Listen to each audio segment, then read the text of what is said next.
Hello friends, स्वागत करता हूं आप सभी का। तो दोस्तों, आज की इस महत्वपूर्ण वीडियो में मैं आप लोग को राष्ट्रीय शिक्षा नीति, जिसका इंग्लिश में नाम है दोस्तों नेशनल एजुकेशन पॉलिसी, का कुछ इंपॉर्टेंट क्वेश्चन बताने वाला हूं, जो आपके पेपर 1 और पेपर 2 दोनों के लिए फेमस है, दोनों के लिए इंपॉर्टेंट है। ठीक है, तो दोस्तों लास्ट तक वीडियो को देखिएगा। इसका जितना भी क्वेश्चन है दोस्तों, आप लोग सब PYQ में देख सकते हैं। सभी आप लोग का PYQ से इसका पूछा जाता है। ठीक है, देखिए पहला नंबर का जो सवाल है वो इस प्रकार है कि राष्ट्रीय शिक्षा नीति यानी NEP 2020 के अनुसार शिक्षा को, यहाँ पर आप लोग का पॉइंट में दिया हुआ है। पहला में पॉइंट है कि केवल पूर्व निर्धारित विषय वस्तु पर केंद्रित होना चाहिए, और 2 में है कि समस्या समाधान पर केंद्रित होना चाहिए। 3 में है अधिगमकर्ताओं में गहन चिंतन का विकास करना चाहिए। 4 में है अन्वेषण निर्धारित और खोज आधारित होना चाहिए। तो दोस्तों, इसमें से हमको सही करना है कि राष्ट्रीय शिक्षा नीति 2020 के अनुसार शिक्षा को किस पर केंद्रित होना चाहिए और किस पर विकास होना चाहिए और किस खोज पर आधारित ये होना चाहिए। तो दोस्तों, इसका जो आंसर होगा वो आप लोग का हो जाएगा ऑप्शन नंबर ए। ठीक है, यानी 2, 3 और 4 आपका सही हो जाएगा, और यहाँ पर आप लोग का ये वाला नहीं होगा, क्योंकि केवल पूर्व निर्धारित विषय वस्तु पर केंद्रित नहीं होना चाहिए। तो ये दोस्तों आप लोग का रॉन्ग हो जाएगा। ठीक है, तो ऑप्शन नंबर ए इस क्वेश्चन का राइट आंसर यहाँ पर हो जाएगा। आगे हम लोग बढ़ेंगे दोस्तों नंबर 2 सवाल की ओर। नंबर 2 में आप लोग का सवाल है कि NEP 2020 के अनुसार आकलन के क्या उद्देश्य है। एक में दिया हुआ है कि सीखने के स्तर को सुनिश्चित करने के लिए विद्यार्थियों में तनाव उत्पन्न करना और डर पैदा करना। दोस्तों, डर हम लोग को नहीं करना है, डर पैदा नहीं करना है विद्यार्थियों में।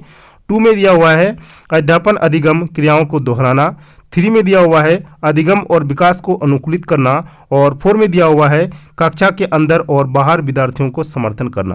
तो दोस्तों, इनमें से आपका जो होगा वो आपका हो जाएगा, एक हो जाएगा दोस्तों आप लोग का 2, उसके बाद 3 और 4, यानी आप लोग का ऑप्शन जो हो जाएगा दोस्तों ऑप्शन नंबर डी। ठीक है, इसका भी दोस्तों पहला वाला जो है ऑप्शन, ये वाला आप लोग का गलत हो जाएगा, क्योंकि विद्यार्थियों में हमको क्या नहीं करना है, डर पैदा नहीं करना है। ठीक है, चलिए आगे बढ़ेंगे। नंबर तीसरा में आप लोग का सवाल है कि NEP 2020 के अनुसार विद्यार्थियों के किन आयामों की प्रगति व अद्वितीयता को शामिल करना चाहिए। पहला में है संज्ञानात्मक, सामाजिक और आध्यात्मिक। दूसरा में है संज्ञानात्मक, भौतिक। तीसरा में है संज्ञानात्मक, भावात्मक और मनोगत्यात्मक। चौथा में दोस्तों भौतिक, क्रियात्मक और मनोवैज्ञानिक। तो दोस्तों NEP 2020 के अनुसार विद्यार्थियों में जो आयाम व प्रगति को शामिल करना चाहिए वो आ जाएगा आप लोग का, 1 नंबर में आता है संज्ञानात्मक, दूसरा में आता है दोस्तों आप लोग का भावनात्मक, और तीसरा में आता है आप लोग का मनोगत्यात्मक। ठीक है, इन तीनों को शामिल किया गया है दोस्तों NEP 2020 के अनुसार। चलिए आगे बढ़ेंगे। नंबर 4 में आप लोग का सवाल है कि राष्ट्रीय शिक्षा नीति यानी NEP 2020 के अनुसार का डैश प्रयोग और डैश प्रयोग को प्रोत्साहित करने के लिए क्या करना चाहिए। देखिए, ऑप्शन में 1 है कि कंठस्थीकरण व प्रत्यास्मरण करना चाहिए। बी में है कंठस्थीकरण, उसके बाद है आप लोग का समालोचनात्मक चिंतन। तीसरा में है दोस्तों अनुभव जनित अधिगम और समालोचनात्मक चिंतन। चौथा में है अनुभव जनित अधिगम और प्रत्यास्मरण। तो दोस्तों, इनमें से जो इसका आंसर हो जाएगा वो आपका हो जाएगा अनुभव जनित अधिगम व समालोचनात्मक चिंतन। ये दोस्तों प्रोत्साहित करने के लिए इसको किया जाता है, ये आप लोग का NEP 2020 कहता है। ठीक है, चलिए आगे बढ़ेंगे। नंबर 5 सवाल।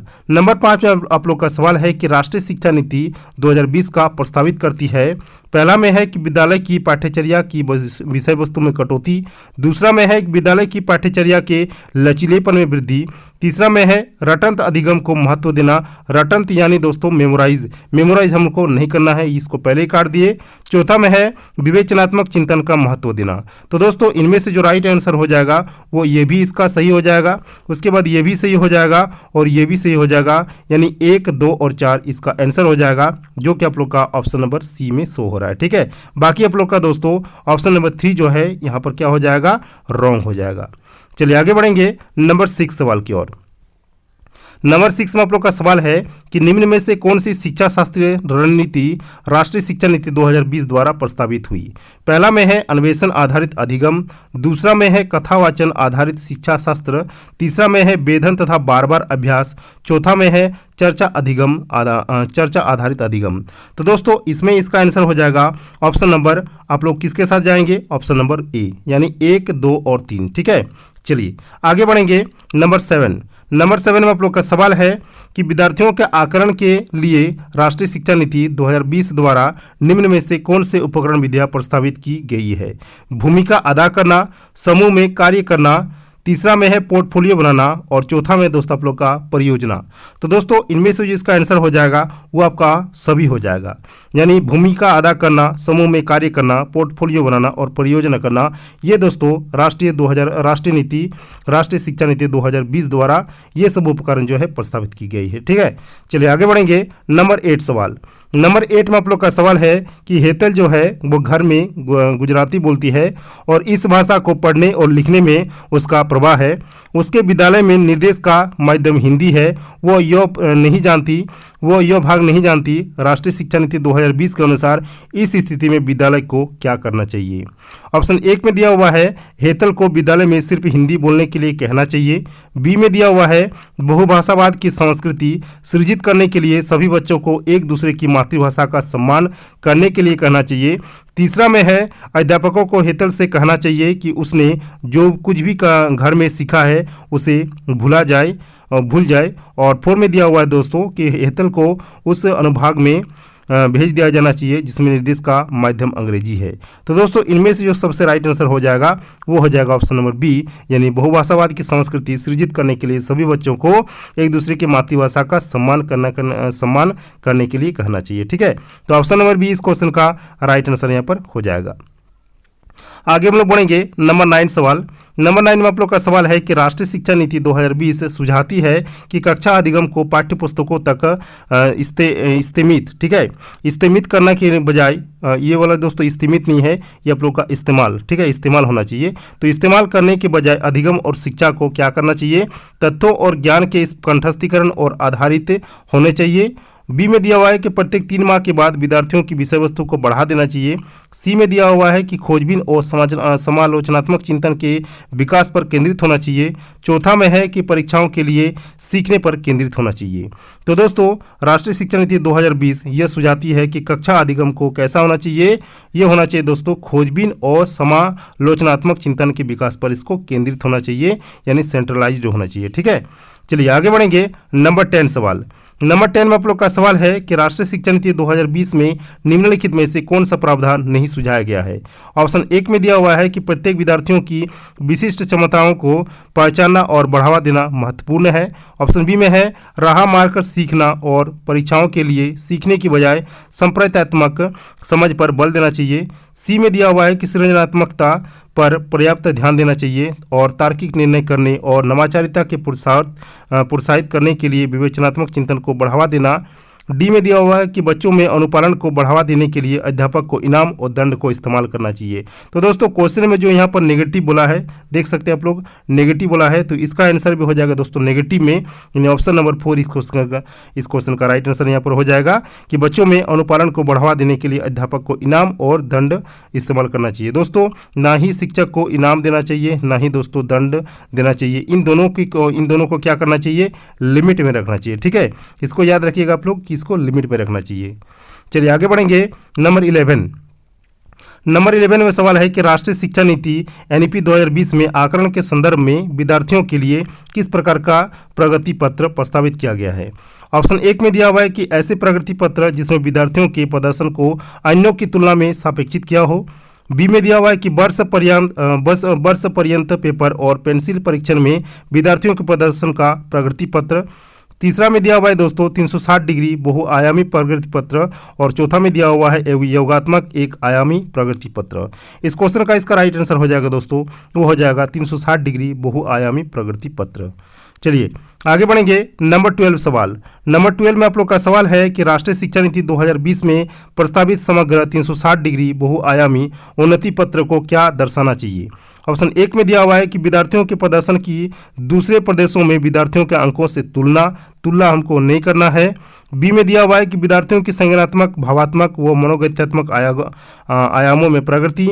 तीसरा में दिया हुआ है कि विद्यार्थियों की संज्ञानात्मक भावनाओं के अनुसार, क्षमताओं के अनुसार सही पहचान कर 8 बिंदुओं श्रेणी पैमाने पर नामांकन करना चाहिए। चौथा में दिया हुआ है कि विद्यार्थियों के अवधारणाओं में कमियों जिन पर अभिभावकों को मेहनत करनी है। तो दोस्तों इन सब में जो इसका राइट आंसर हो जाएगा वो हो जाएगा ऑप्शन नंबर बी, यानी विद्यार्थियों के संज्ञानात्मक, भावात्मक व मनोगत्यात्मक आयामों में ये क्या करना चाहिए दोस्तों? प्रगति करना चाहिए। ठीक है, चलिए आगे बढ़ेंगे। नंबर 13 नंबर 13 में सवाल है कि एनईपी 2020 यह प्रस्ताव रखती है कि प्रारंभिक कक्षाओं के बच्चों को उनके घर की स्थानीय भाषा में पढ़ाया जाना चाहिए। ऑप्शन बी में दिया हुआ है कि प्राथमिक कक्षाओं में शिक्षा का माध्यम एक ही तरह की भाषा में उपयोग करना चाहिए। सी में दिया हुआ है कि शिक्षकों को द्विभाषिक उपागम को प्रयोग करने के लिए हतोत्साहित करना चाहिए। ऑप्शन डी में दिया हुआ है कि बहुभाषावाद को बिल्कुल भी बढ़ावा देना नहीं चाहिए। ठीक है, तो दोस्तों इन सब में इसका राइट आंसर हो जाएगा, वो हो जाएगा ऑप्शन नंबर ए, यानी प्राथमिक कक्षाओं के बच्चों को उनके घर की या तो दोस्तों स्थानीय भाषा में उसको पढ़ाया जाना चाहिए, जिसको हम लोग क्या कहते हैं, मातृभाषा। चलिए आगे बढ़ेंगे। नंबर 14 में आप लोग का सवाल है कि एनईपी 2020 में विद्यार्थियों का आकलन हेतु प्रस्तावित समय 360 डिग्री बहुआयामी रिपोर्ट के संदर्भ में कौन सा कथन सही नहीं है। ठीक है, देखिए क्वेश्चन में पूछा गया है दोस्तों, नेगेटिव पूछा गया है, तो हमको नेगेटिव आंसर ढूंढना है। ऑप्शन एक में दिया हुआ है कि रिपोर्ट में स्वयं का और सहपाठियों का आकलन सम्मिलित होगा। ऑप्शन बी में दिया हुआ है कि रिपोर्ट में विद्यार्थियों की संज्ञानात्मक, भावात्मक और मनोगत्यात्मक आयामों की प्रगति शामिल होगी। ऑप्शन सी में दिया हुआ है कि रिपोर्ट घर और विद्यालय के मध्य एक महत्वपूर्ण संबंध बनाएगी। और ऑप्शन 4 में दिया हुआ है कि रिपोर्ट केवल व्यक्तिगत कार्यों पर केंद्रित होगी और सामूहिक कार्यों को शामिल नहीं करेगी। तो आपका लास्ट वाला आंसर हो जाएगा दोस्तों सही, कि रिपोर्ट केवल व्यक्तिगत कार्यों और केंद्रित होगी और सामूहिक कार्यों को शामिल नहीं करेगी। ठीक है, चलिए आगे हमारा लास्ट सवाल है दोस्तों नंबर 15। और 15वें सवाल है कि राष्ट्रीय शिक्षा नीति 2020 के प्रस्तावित कथनों में से निम्न में से कौन सा कथन सही नहीं है। देखिए ऑप्शन एक में दिया हुआ है कि एनईपी 2020 मूल्यांकन के लिए विभिन्न प्रकार की विधियों और योजनाओं जैसे कि समूह कार्य और भूमिका निर्वहन का प्रस्तावित रखती है। बी में दिया हुआ है कि एनईपी 2020 रचनात्मक मूल्यांकन से योगात्मक मूल्यांकन की ओर परिवर्तन का प्रस्ताव रखती है। सी में दिया हुआ कि एनईपी 2020 प्रस्तावित करती है कि शिक्षक द्वारा किए गए आकलन से अलग अलग आकलन के अन्य मार्ग जैसे कि स्वयं आकलन तथा स्व समूह आकलन को भी प्रोत्साहित करना चाहिए। चौथा में दिया हुआ है कि एनईपी 2020 प्रस्तावित रखती है कि छात्रों की उन्नति पत्र में उनके संज्ञानात्मक, भावात्मक आयामों की प्रगति सम्मिलित होना चाहिए। तो दोस्तों इन सब में इसका राइट आंसर हो जाएगा ऑप्शन नंबर डी, यानी एनईपी 2020 प्रस्तावित करती है कि छात्रों के उन्नति पत्र उनके संज्ञानात्मक, भावात्मक आयामों की प्रगति सम्मिलित होना चाहिए। ठीक है, तो लास्ट वाला आंसर जो है दोस्तों ये हमारा राइट यहाँ पर हो जाएगा। ठीक है, तो 15 नंबर का सवाल था और 15 के 15 दोस्तों क्वेश्चन जो आप लोग का PYQ से लिया गया है, जो आप लोग का मोस्ट पॉपुलर है। ठीक है, तो दोस्तों इन सारे क्वेश्चन को आप लोग अच्छे से देख लीजिएगा और चैनल पर अगर पहली बार जुड़े हैं दोस्तों तो चैनल को एक सब्सक्राइब कर दीजिएगा। वीडियो अगर अच्छा लगे तो वीडियो को लाइक कर दीजिएगा। मिलते हैं नेक्स्ट वीडियो में किसी और नए टॉपिक के साथ, तब तक के लिए जय हिंद, वंदे मातरम।